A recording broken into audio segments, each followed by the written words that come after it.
This is Ducks Hockey on Fire with Coach P and Henry, your home for Anaheim Ducks fan talk. A win over the Predators moves the Ducks into a tie for second place in the Pacific Division. Ryan Getzlaf was the best player for the Ducks in a win over the Preds, and Patrick Eaves makes an impact. Henry, let me ask you this. How much did you like Patrick Eaves last night? He was an impact player from the beginning. He had a little nose for the net last night, and it was great to see every game that he's played, and he stuck out a little bit more and more to me, and it was great to see him get rewarded there in the shootout. It was a treat to watch him play, and I think he's really enjoying playing with Ryan Getzlaf. Yeah, I don't want to say I was skeptical when they moved him, but he is proving to be the type of forward that the Ducks need to be able to make a push in the playoffs. He's gritty. He gets after the play. He's not afraid to get in front of the net. He was definitely an impact player last night, and since he's been here, for that matter. And I'm just thoroughly enjoying watching him play. Yeah, I think a lot of people need to realize, especially for the Ducks, that we haven't had a player like him on our team when we've been going into the playoffs. So somebody that kind of sneaks around on the ice and as a gritty player who also has a knack for the net. And you saw it on the play with where Raquel last night, where Eaves takes just a little split-second look up after the shot, and he's in front of the net, and he just takes a peek, and he spots Raquel flying down, and Raquel got a lucky little bounce, but it was a great play by Eaves just to get it to him in the slot there. Well, today is March 8th, 2017, and we're going to take a look back at last night's games across the NHL.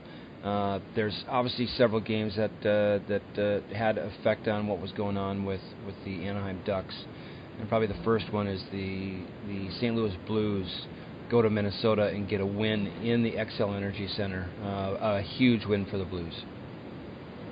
Huge, absolutely huge. The Wild have been rolling late, and actually so have the Blackhawks. So Blackhawks are pushing for that first place spot, and the Central Division is starting to get a little jam packed again, which is good for the playoffs, and means there's going to be great hockey coming in. And it was interesting when the Blues made that move for Shattenkirk.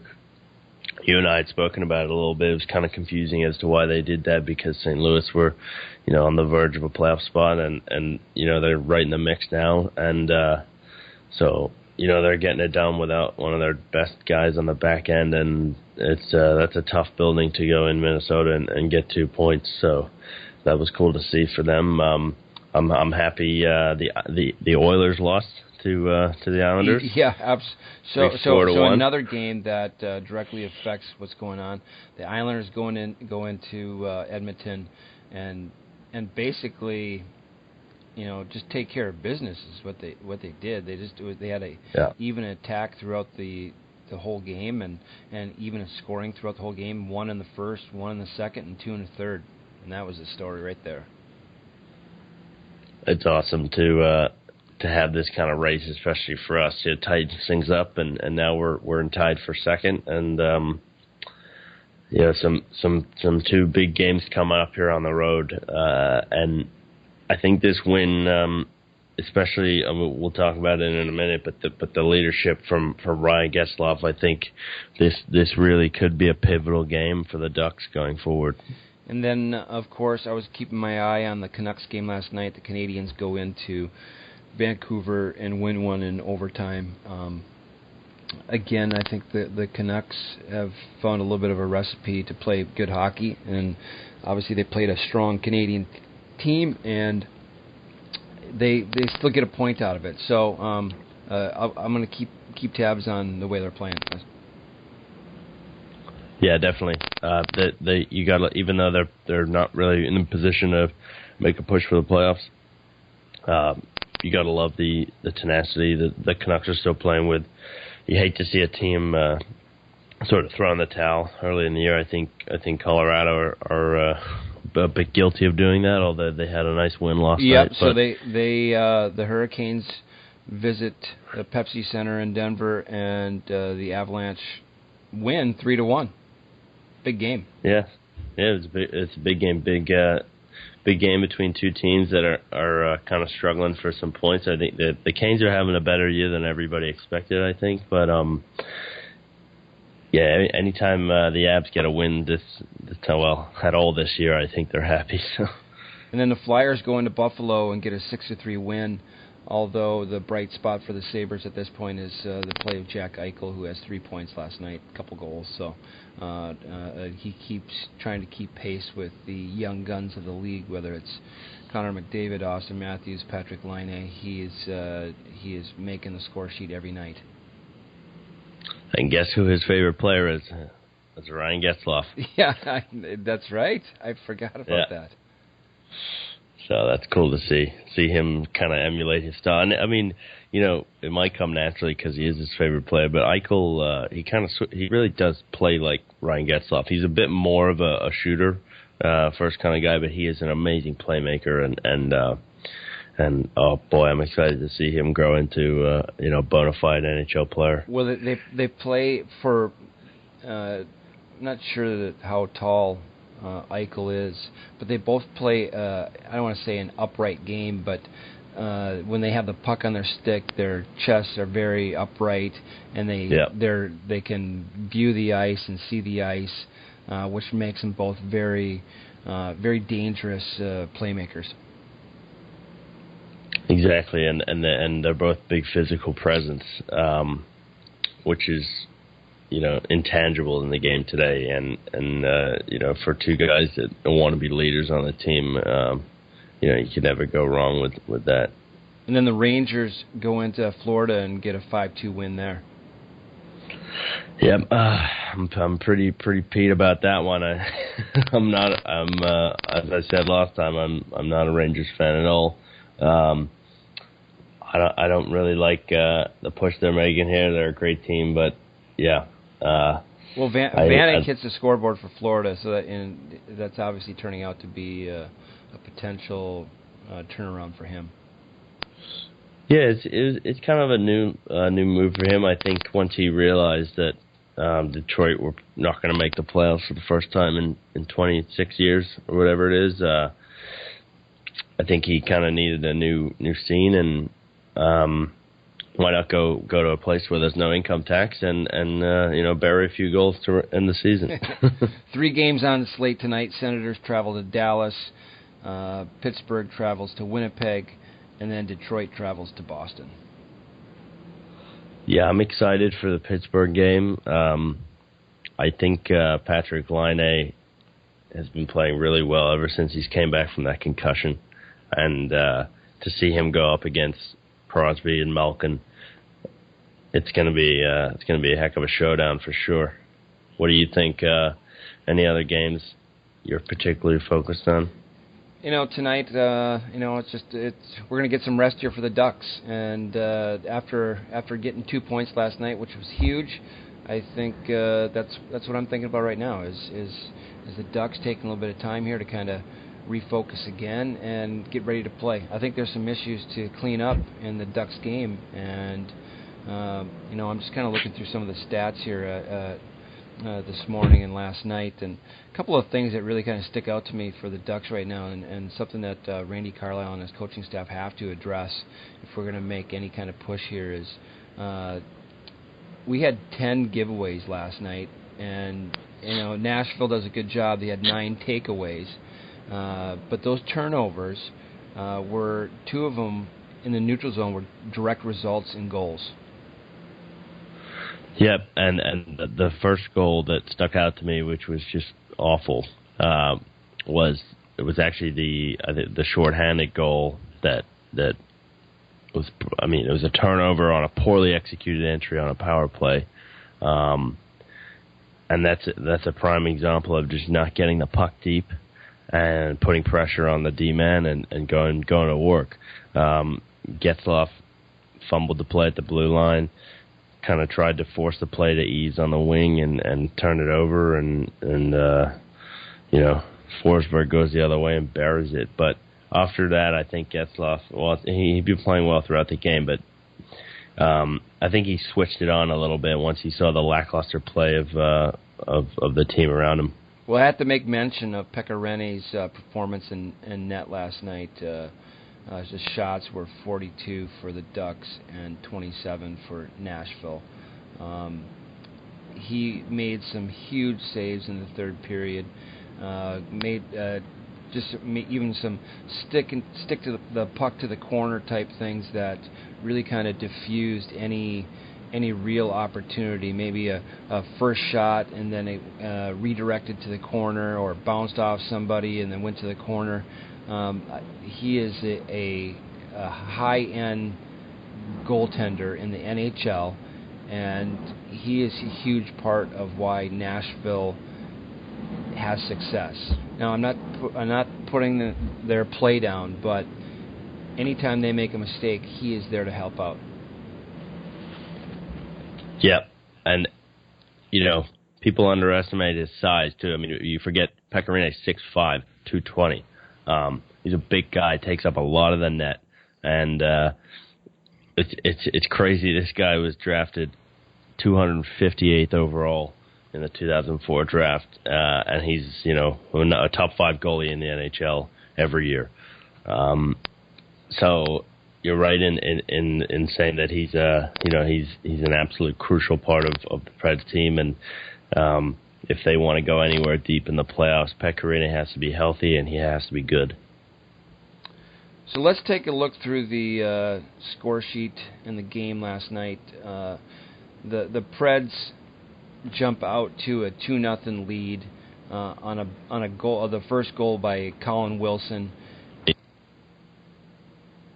What did you see on the play? It was kind of a deflating moment, I think, for the team and for everybody watching, because the first 4 minutes of that game, we were rolling. I don't think actually it was the first shot on net from Nashville that scored, and well, it was a big turnover in the neutral zone. Yeah, it was. It was a turnover in the neutral zone, and Fowler tried to get over to cut off the wall, and James Neal made a great play. You got to hand it to him. He kind of was on his knees and saw Wilson backdoor and slid it over to him, and Wilson just had to make a quick move to the backhand to bury it past Bernier. And yeah, I think from that point on that you almost saw the Ducks sort of try and feel a little bit of sorry for themselves. And Carlisle was not about to have that. So I think once we got the power play later in that period, things started to get going. But this goal was deflating for me at the beginning. And then at 6:23 of the first period, Ryan Ellis scores a power play goal on just a nice setup by PK Subban. He just tees it up for Ellis, and Ellis one-times it across the grain into the far side of the net. Bernier really didn't have a chance on that. As he's moving with the puck, there's traffic going in front of him, and the puck goes back across the play. Yeah, I think if I'm going to be brutally honest, I think Gibson makes that save. I watched the replay 3 or 4 times, and Bernier slides over, and he's taking a peek. He happens to peek the wrong way, peeks to the right. The puck's coming to his left on his glove side.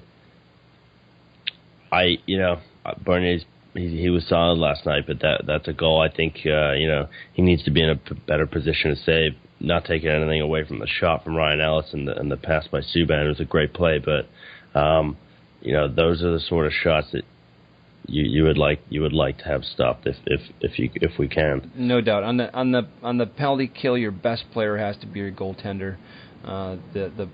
Especially in the NHL when the puck moves so quickly and shots come so quickly, the goaltender has to be there. There's no doubt that the penalty killers have to block shots, but the goalie has to be the best player on the ice. He has to be there when things break down. That's right. And then so the Ducks finally break through on their cursed power play. On the power play at 14:16 of the first, we get our opportunity, and Ryan Getzlaf gets the kind of goal that the Ducks need to have success. And that was, to me, it was, and we'll talk about it here shortly, but I think it was a huge step for Ryan Getzlaf and really leading this team into the playoffs. Yeah, it was a great play, an abbreviated power play, 47 seconds, and they came out, set it up, established a shot, as Randy Carlisle harpens on all the time, because it kind of puts something in the back of the defenseman's mind that you got to start getting in shooting lanes, you got to start putting sticks in the lanes, and kind of gives them something to think about. So as soon as they got the shots going, and then they rip one, and off the face-off, the puck goes directly to Fowler. He backs out to try to set the play up and sends a one-time pass to Sami Vatanen, who just hammers it. And Ryan Getzlaf comes right from the face-off circle to the front of the net, and he finds that bouncing puck and just swats it in the back of the net. It is not pretty. It's absolutely ugly, and that's the kind of goal that the Ducks need to score. Yeah, garbage goals. Greasy all the way. Actually, all three of their goals last night were garbage goals, and but they work for them. And specifically on the power play, right before Kessler, you can see him setting up the guys on the face-off, Vatanen and Fowler, because he knew he's going to win the draw. He gets it straight to Fowler, zips it over to Vatanen. He had a great shot, and Getzlaf buried it. And I think you're right. I think as soon as we saw Getzlaf do that fist pump, we all kind of got a little hype. And he's the guy every year. If we're gonna go deep, he is the guy who's gonna put the team on his back. Well, we needed that goal. 2-0 was looking pretty bleak. If Nashville scores another one, the game goes a totally different direction. Yeah, I was saying if it went 3-0, I think you pull Bernier and you put Enroth in there and in the second period and you come out and try and get something done. But good on the Ducks to respond. So we go into the second period 2-1. We get a power play opportunity, and our second neutral zone turnover, and Philip Forsberg cashes in. What a shot. This guy is red hot right now. We talked about him yesterday. What can you say? The shot was just bar down. It's perfect. The puck was rolling a little bit, so got to give Bernier a little bit of leeway. But it's Philip Forsberg coming down, and his release is ridiculous. He just tucked it in, used the defenseman as a screen, and he buried it. But I liked the response. 2 minutes later from the Ducks to get back on the board. Nick Ritchie, grinding play, and he just kind of battled and hang in there and won a race to the loose puck when the puck came to the front of the net and just kind of pushed it past Rene to make it 3-2. And 13-19 of the second period. And then let's face it, the next two goals. There's two names on the score sheet that go along with it. They didn't score either of the goals, but they were instrumental in making things happen. Patrick Eaves and Ryan Getzlaf, two veteran-type players, leaders, are in on the scoring plays. Yeah, Getzlaf with 3 points last night, Eaves with 2, and Eaves was one of those players last night that just stuck out to you. So every time he's on the ice, he's making something happen. So it was really cool to see that. And then 19:02 of the second period, a shot from the point. It's going to the corner. Of course, Rene, or it bounces off something and it starts going to the corner. Eaves gets to the puck before it gets to the boards, finds Raquel streaking to the front of the net, gets a pass on a stick. Raquel one-times it, and it bounces off a shin pad or two and goes in the back of the net. And another hard-working goal. And, when things haven't been going your way, that goal can do a lot for a team that just hasn't been getting the bounces. Yeah, we might have been winning games here and there, but, there's something to be said about the hockey gods. And I think you saw it last night with the goals that we had, and especially with Raquel's goal. Just hard work, get your nose to the net. Good things are going to happen. I don't want to say I was disappointed. Obviously, the third period, it was all Ducks. But what I didn't like is that we outshot Nashville 15-6 in the third period, and we didn't produce. There was too much zone time, too much possession time for us not to make it pay off for us. I guess that's just a little bit concerning for me, but good on us that we found a way to get it to OT. OT was a little bit wild back and forth, a couple opportunities going both ways, and we send it to a shootout.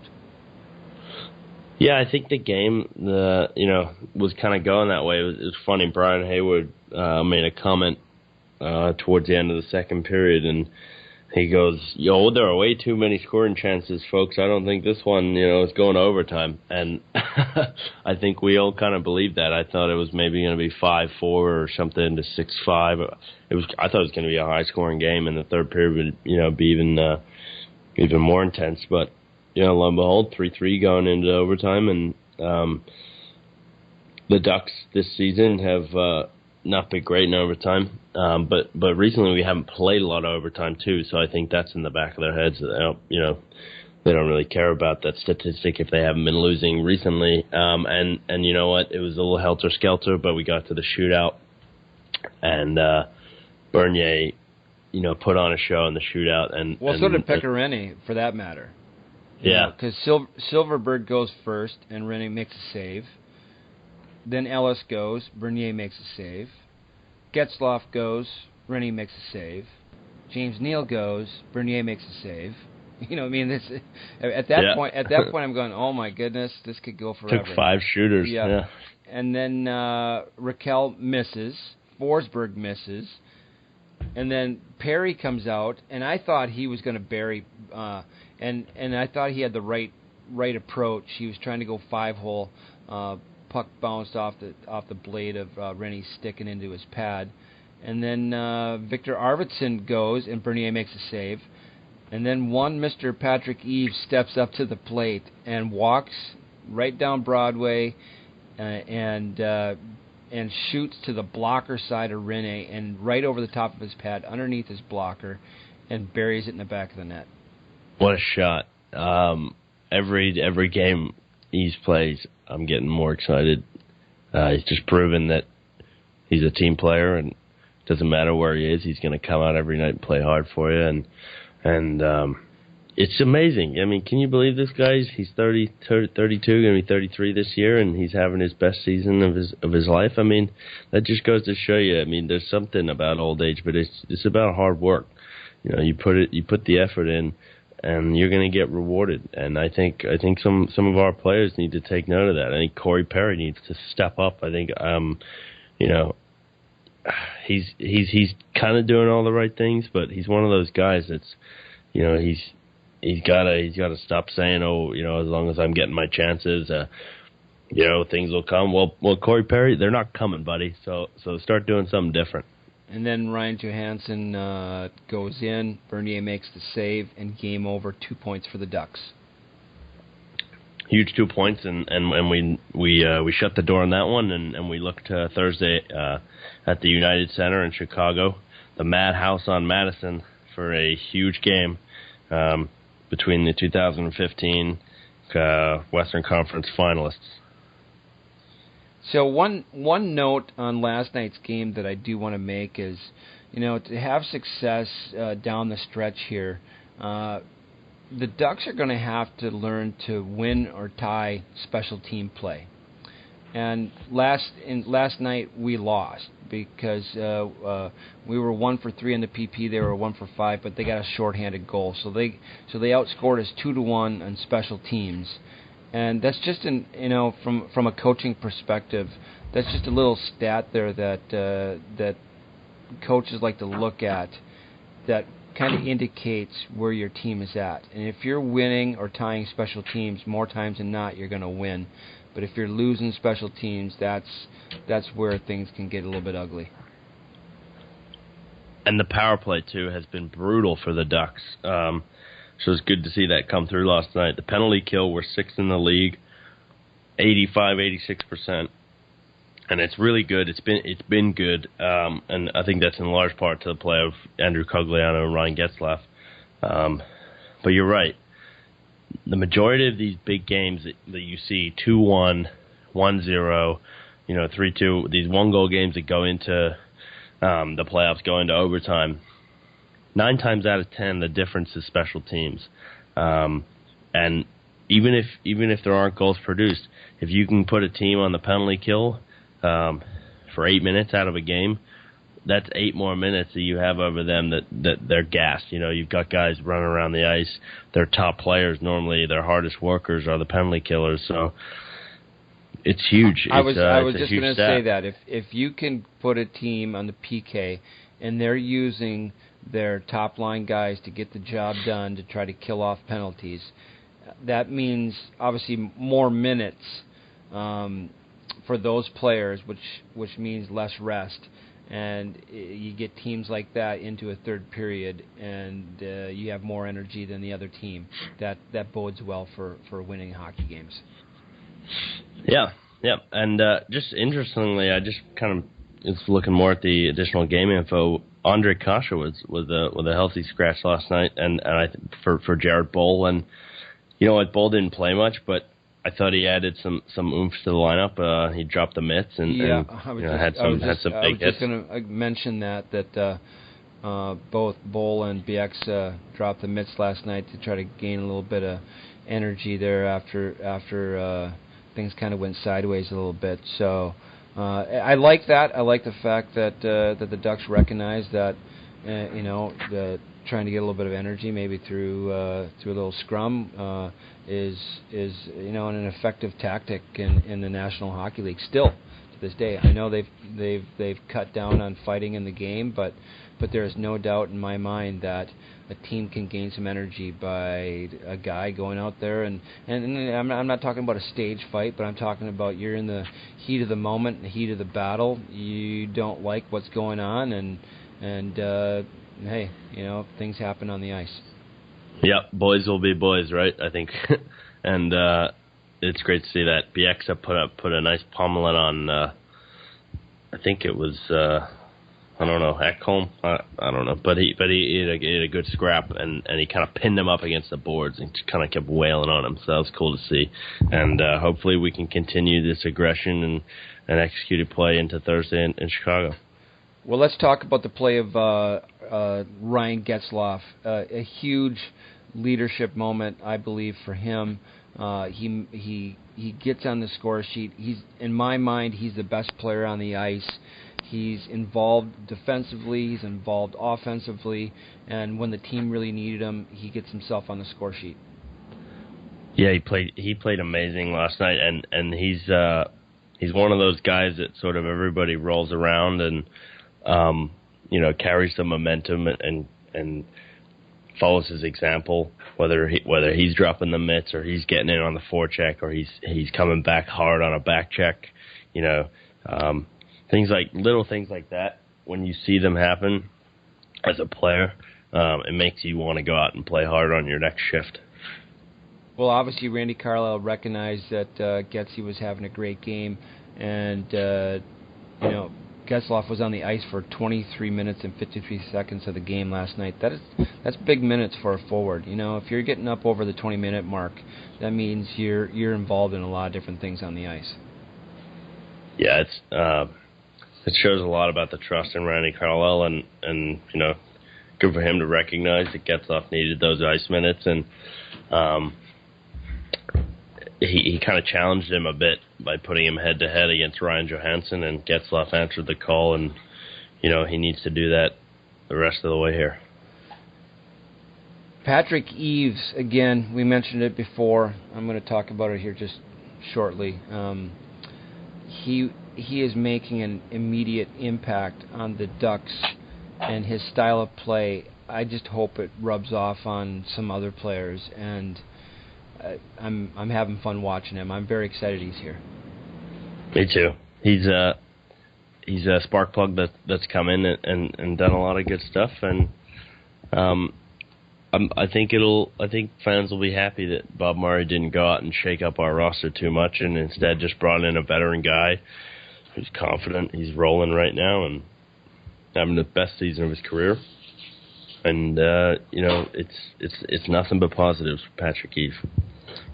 And again, the Ducks get on the power play and get a goal. We really needed that one bad last night. Yeah, the slump of the power play is finally over. We were 0 for in our last 9 games. We hadn't had a power play goal, and we looked good on the power play last night. And I think it's all about execution, the tape-to-tape passes, the traffic in front of the net, and the presence of mind to get to the second and third opportunities to put a team away on the special teams. And Jonathan Bernier redeems himself after 2 quick ones go in the back of the net. He settles in and makes some big saves down the stretch, and then into the overtime and shootout does a great job. And I think he needed that for his own confidence. Yeah, anytime you're putting games together and you kind of realize that you're the number one goalie going forward for a little bit until Gibby gets back, it's crucial for him to get a bit of a rhythm going. And he's 5-3-1 in his last 9 starts, so it's pretty good for Bernier, and he's had a solid goals against, and that's why Bob Murray went out and got him. He needed a guy that. Bernier's been a number 1 goalie before in the league, and he got him as a really good insurance policy for Gibby, and he's cashing in on the insurance policy right now. Okay, Ducks fans, for myself, Coach P, and my co-host Henry, it's a great day for Ducks hockey. Have a great day. Let's go Ducks. That's it for this week's edition of Ducks Hockey on Fire. Join us next week as we talk about the latest in Anaheim Ducks hockey.